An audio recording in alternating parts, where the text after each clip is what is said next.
কেমন আছে, কোথায় আছে, কিভাবে আছে, তা আমরা কিন্তু কেউ জানি না। একমাত্র আমাদের সৃষ্টিকর্তা আল্লাহ, আর ও ছাড়া আর কেউ জানে না। তো এই জিনিসটা আমরা লক্ষ্য করি। আর আমরা কিসের এই রাজনীতি নিয়ে আমরা কিসের ঝগড়া বিবাদ করি, আর এই জায়গার মাঝে মানুষের কোনো হায়াত কেউ বলতে পারবো না।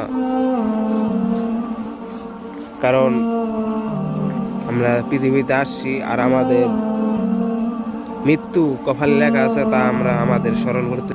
এই যে মানুষগুলা মারা যাচ্ছে, তো একদিন আমরাও তো এদের মতোই শিকার হব। তো ভাই, আমরা এত কিছু লক্ষ্য করি, এত কিছু খেয়াল করি, তো আমরা এই চিন্তা করি না যে একটা মানুষের সাথে আর একটা মানুষের খারাপ করি, যাই ভালো করি। তো কারোর সাথে কারো আমরা খারাপ ব্যবহার করি, ঠিক আছে, তা আমাদেরও তো বুঝতে হবে যে আমরা তো একদিন মারা যাব, আমরাও একদিন মারা যাব।